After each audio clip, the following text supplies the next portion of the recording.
welcome. Glad you could make it tonight. Tonight, we're just going to celebrate another great day by getting to be on here with you guys. So, what we'd like to talk about tonight is values. We talked about this a little bit if you saw our table talk. Yeah. With Lynette not too long ago. So, but we want to take it a little bit farther, a little more in depth on that. I know for me personally, I didn't used to really believe in values. This is true. Okay, I mean, as far as I didn't see, that was rude. That was rude. What I mean is, I didn't really think, that they were anything besides maybe like fishing or golfing or, for me, pizza. Yeah. To me, that was my values. That's something I really valued. So therefore I thought that was values. That's good. And so it took a long time to understand that values is something totally different. Since I didn't consider them as a major factor or as important, and I was on a spiritual journey in the Bible, and I wasn't seeing it necessarily. So I thought, well, if it was important, God would have said something about it. And I'll be, he did. He did. The Bible seems to say a little bit about it. So you actually found a scripture today you shared with me that I thought was really good. Yeah, this is something that, God's me had on a journey of core values for a long time. And Psalms 139, 13 through 15, especially in the Passion Translation, y'all need to read it in that translation. It says that you form my innermost being, you shape my delicate inside and my intricate outside, that you wove me all together in my mother's womb. And it talks about that he put us together in a secret place. And the picture of that in the Hebrew language is very pictorial, is that he embroidered, that's a hard word to say, like needlepoint, he embroidered each of our designs. We are each unique. So many people think that when they get married, they have to lose their identity or they don't find their identity. And the reality of that couldn't be further from the truth. God, as your creator, has designed you and your spouse separately, but when you came together, that's when the magic happened, because it talks about those core values right there. Because if you think about the core value, really individually, we have seeds of greatness that are contained in the core of our design. So when God put us together in that secret place, that was our design. He created us from the beginning of the earth to have an identity that's ours, that we're wired a certain way. Our core values were already put inside of us. So even though you don't recognize a core value maybe right now, it doesn't eliminate the fact that it's there. It is there. It is intrinsically a part of who you are. Intrinsically means that is your natural being. That is the essence of who you are. So when we talk about it like that, I think when we think about then coming together as one flesh, it's just exponential. Because if you have specific core values and the seeds of our purpose are in our core, and we begin to communicate that and understand that, then we also begin to understand the foundation that's going to be built on in our marriage. And God takes two individual people and their core values, and he puts them together, and they're woven, and it becomes like a tapestry, and we begin to interlock. And I think that is so amazing. And if you think about a picture of that, would be back in the medieval days in the castles, they didn't have the same type of things to document that we do. So they would take a tapestry that would be hanging on this giant wall in the castle. And from a distance, it looked like a whole big history of the family. All the storyline was put in there. But what's interesting? That whole tapestry was not woven in one piece. There were pieces that were, wait for it, they were embroidered for the specific person and the season and the piece of that story, and they were interlocked together on that tapestry. Oh, that's good. So as you and I, as individuals, have an embroidered piece that God has designed us to be, when he puts us together as one flesh, it's not just sex, it's not just your physical. One flesh. That's the most important part, right? Yes, okay. Yes. But it actually has to do not even just with being a soulmate. Your soulmate is somebody that you can talk to maybe and has common interests, but at the depth of who we are, That's where God connects us when we become one flesh. And that's why we can work on that forever. We can work on communicating that, for a long time. And that tapestry that God creates in us then has so much more depth, so much more color, a bigger picture, a larger story, and way more impact in legacy and moving forward and the purpose that God has given us. And so as I understand and communicate my core values with you, and I listen to you and I communicate and listen to what you say yours might be, and we begin to unpack that together, it's amazing how he helps me to see the different aspects of the values that I think that I hold, and he actually helps me unpack that. That is where we become better yoked. The Bible talks about being yoked together and that two are better than one. And when we begin to communicate that, and that's what Pillow talks about, right? It's intimate conversation together, unguarded and authentic. And as we do that, wow, we've noticed that in our life. Yeah. We are yoked so much stronger than if we weren't using those core values to facilitate that. Yeah, and that kind of reminds me of what we talked about here the other day too, as far as discovering what our values were the same and what values were different, and how we had to learn, even on the values that are the same, that we had to learn the definition of those values that we have, because my definition is different. We have, I think, 3 values that are the same. The one that always seems to stand out is family. But, we also have faith, and we have responsibility, but we can define those words differently, which means we can still cause frustration in our lives, because we discussed this last night in the opening, that, frustration is the distance between reality and expectation. And so if I have a different definition and she's not living up to my definition, then my expectation's different. That's so good. So, if we're not careful, even though we have the same values, if we'll have a hard time yoking those things together. So when you said yoked, what does that really entail? Well, I think if you think about, 2 oxen, or, I always think about the Clydesdales, which I guess are not really yoked, but they're harnessed together. I think about, that when we are yoked together, we begin to pull in the same direction. We begin to work in unison. It becomes more natural, where maybe we've had friction before. All of a sudden, we begin to yoke and we're going in the same direction. And I think it allows us to become a lot more powerful. And I think ultimately God's purpose for us is, we bring in pleasure in our marriage, and his design is for us to impact. We have a purpose, but I think that purpose becomes more impactful. I keep using that, but it's impact. It's not just about kind of doing stuff. It's about being impactful. Right. And as a team, we can pull towards a common purpose a lot better when we understand what it is that's yoking us and creating that foundation.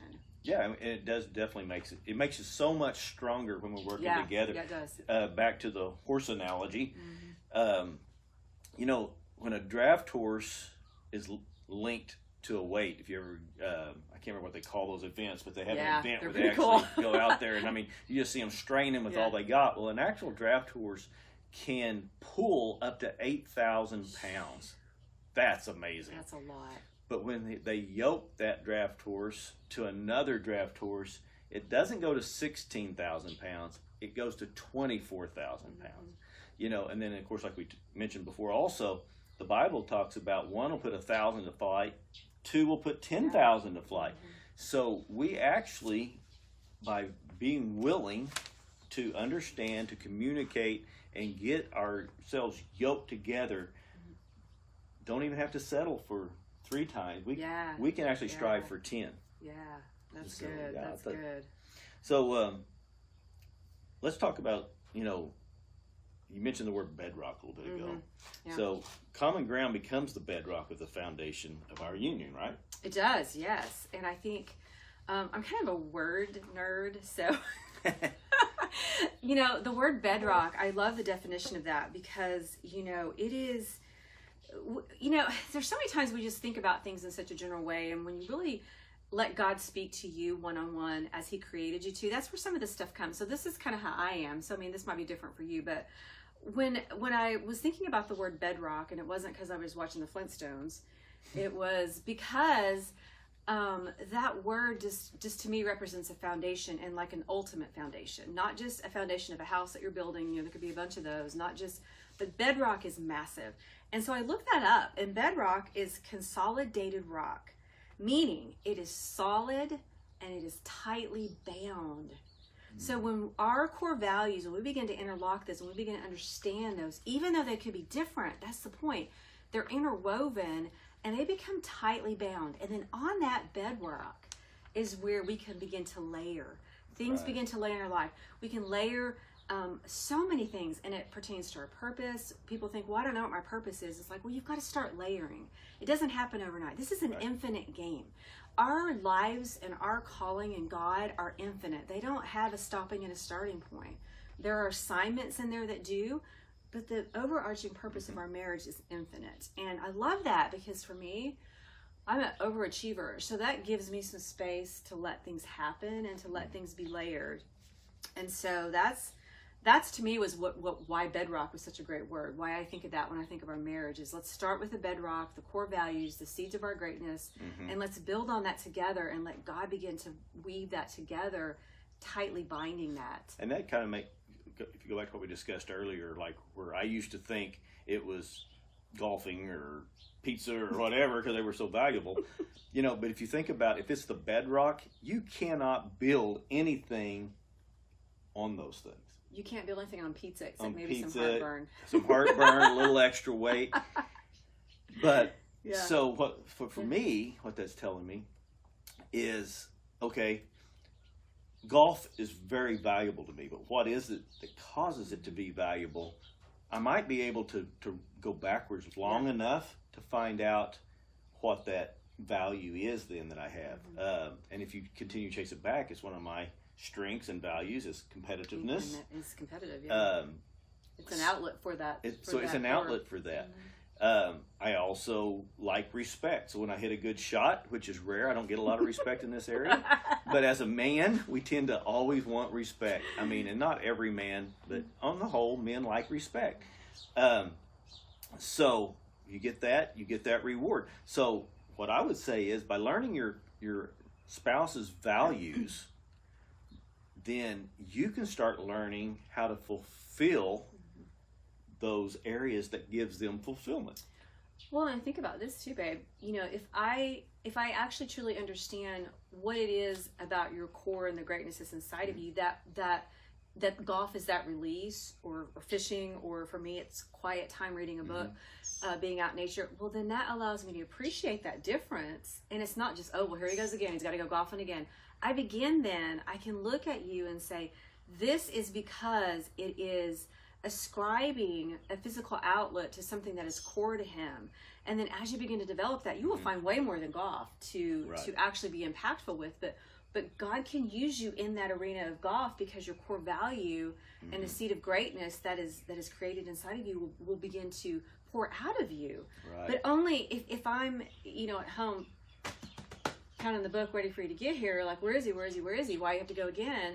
If I can shift that, if I can flip that script in my head to appreciate why it is. Now, that's why it's important, husbands and wives, that you have to communicate authentically and intimately with each other about really what that core value can be, and what is it. If I am so driven by this, what is it at the bedrock of who I am, that's intrinsically the essence of who I am, that's driving that? Well, you see, like me, I'm an extrovert. Stephanie's an introvert, and that's why she likes her downtime, her time just to be quiet, read a book, whatever.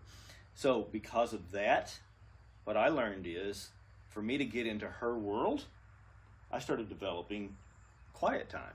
So we spend Saturday morning and Sunday mornings, usually for about 3 to 4 hours, back here on the back porch, just being quiet and just having our time. And then, some of our best communication always comes during that time, because I entered her world. Yeah.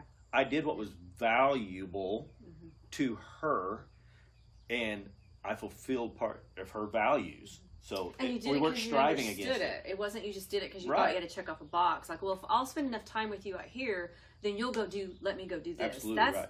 It's not that thing, okay? It's Well, you actually find truly out understanding. as you understand it more, and when you love the person that you're doing it for, all of a sudden you start to enjoy what they enjoy Yeah, more. that's true. But you've got to spend some time doing that once in a while. If you don't, you're always pulling apart. If every Sunday I sat out here with looking at my clock, thinking, Yeah. "Man, I can't wait for this to be over," you know, then it would mean literally nothing, because there's no doubt that she would sense that. Yeah, absolutely. So We're humans, we're not stupid. We have sensory equipment, so we can sense when somebody's just patronizing. So don't Right. patronize your spouse.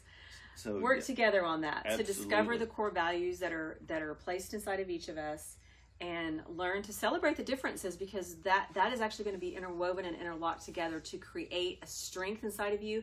And then as you work on that, you're going to begin to see some of the purpose that your marriage was created for. And that's what's really cool, because when we are sometimes we start at the top of the mountain instead of starting at the bottom and working our way up. And it's not about always hitting the peak as soon as you can. It's about those layers. And Right. and you could be married for 36 years like we are, and we've just discovered this on a very high level in the last probably 18 months. So Right. it's cool. Doesn't matter how long you've been married. You can go back and do this together, and it's fun. Take a road trip, start writing some stuff. If you guys are interested in some tools that will actually help you to begin to kind of roadmap out what your core values could be, you can private message us. We've got some great resources for that. If you want a really good conversation starter, we're talking about pillow talk here, authentic, unguarded, intimate conversation. But sometimes you think, gosh, it's been so long that we've done that, I don't know how to start. We Right. actually would like to recommend a book by Greg and Julie Gorman. Absolutely. It's called Married for a Purpose. It's a devotional. It's a 52-week devotional. And man, it is a great conversation starter.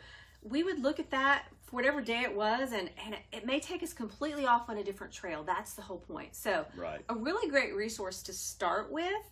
But message us privately, and we would love to share and connect with you on a more personal level that way, depending on what questions you might have. So. Absolutely.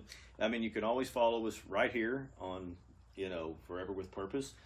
You can connect with us on our email, foreverwithpurpose@gmail.com. So we're easy to get a hold of. We're slow sometimes, but we will get back with you. We're getting better. I said that because we actually had an email here not too long ago, and we were on vacation, and I looked at it when we got back. I felt horrible. But I promise we will look faster from now on. You all have a great evening, and we will see you next Monday.